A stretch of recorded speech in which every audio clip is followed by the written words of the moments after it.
വലം കൈ മോദി മുസ്ലിം വിരുദ്ധത പറഞ്ഞാൽ എനിക്ക് മിണ്ടാതിരിക്കാനാകുമോ എന്ന ഞാനും പറയും.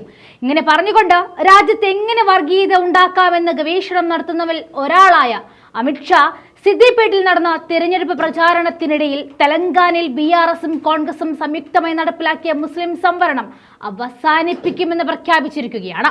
മുസ്ലിമുകൾക്ക് നേരെ തിരിഞ്ഞാൽ വോട്ട് കിട്ടുമെന്ന മൂഢമായ വിശ്വാസം BJP നേതാക്കളിൽ വളർന്നിരിക്കുകയാണ്. അതുമല്ലെങ്കിൽ 10 വർഷത്തെ കാലയളവിനുള്ളിൽ ഒളിഞ്ഞും തെളിഞ്ഞും നടത്തിയ മുസ്ലിം വിരുദ്ധത ഇനി നേർക്കുനേർ നിന്ന് നടത്താനാണ് പാർട്ടി തീരുമാനിച്ചിരിക്കുന്നത് എന്നും വേണമെങ്കിൽ കരുതാം. BJP രാജ്യത്തിന്റെ പല കോണുകളിലുമായി സംഘീകൂട്ടങ്ങൾ ഉപയോഗിച്ച് പള്ളികൾ നശിപ്പിക്കുകയും മുസ്ലിങ്ങളെ കൊല്ലുകയും ചെയ്തിരുന്നു. ഒരുപക്ഷെ ഒരു കാലം വരെ ഒരു പ്രത്യേക പ്രദേശത്തിന്റെ മാത്രം പ്രശ്നമായി കണ്ടിരുന്ന ഇവ പ്രധാനമന്ത്രി ഉൾപ്പെടെയുള്ളവരുടെ വാക്കുകളിൽ നിന്നും മനസ്സിലാക്കി തരുന്നത് പ്രദേശം അഭിമുഖീകരിക്കുന്ന പ്രശ്നമല്ല, ഇത് രാജ്യത്തിന്റെ തകർച്ചയിലേക്കുള്ള പോക്കാണെന്ന്. മോദി മുസ്ലിംകൾക്ക് കൂടുതൽ മക്കളെ പെറ്റുകൂട്ടുന്നു എന്ന് പറഞ്ഞപ്പോൾ അമിത്ഷാ അവർക്കുള്ള സംവരണം വെട്ടിക്കുറയ്ക്കുമെന്ന് പറഞ്ഞിരിക്കുന്നു.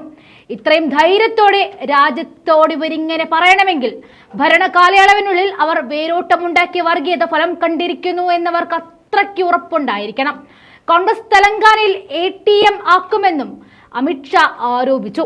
TRMS ഭരണകാലത്തെ അഴിമതികൾ കോൺഗ്രസ് പാർട്ടി അന്വേഷിക്കുന്നില്ല എന്നും അമിത്ഷാ പറഞ്ഞിരുന്നു. TRSഉം കോൺഗ്രസും സംസ്ഥാനത്ത് അഴിമതിയിൽ മുങ്ങിക്കുളിക്കുകയാണെന്നും കേന്ദ്രമന്ത്രി കൂട്ടിച്ചേർത്തു. മുസ്ലിം സംവരണം റദ്ദാക്കിയ ശേഷം SC ST OBC വിഭാഗങ്ങൾക്കായി വീതിച്ചു നൽകുമെന്നാണ് അമിത്ഷായുടെ വാക്ക്.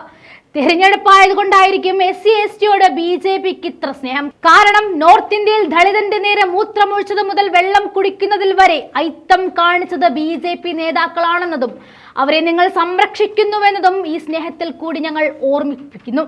അധികാരം കിട്ടിയാൽ നിങ്ങൾ ആദ്യം എടുത്തു കളയാൻ പോകുന്നത് SC ST സംവരണമായിരിക്കുമെന്നതിൽ യാതൊരു സംശയവുമില്ല. കാരണം നിങ്ങൾക്കെന്നും മുസ്ലിങ്ങൾക്കൊപ്പം തന്നെ കണ്ണിലെ കരടാണ് ഓരോ ദളിതരും. വരച്ച വര ഒന്നുകൂടി കറുപ്പിക്കുന്നത് പോലെ BRS പ്രഭാവം തെലങ്കാനയിൽ കുറഞ്ഞതും അമിത്ഷായുടെ ഈ പ്രസ്താവനയും കൂടിയായപ്പോൾ കോൺഗ്രസ് ഒന്ന് ഉറപ്പിച്ചു, തെലങ്കാന അത് ഞങ്ങളിങ്ങെടുക്കുക.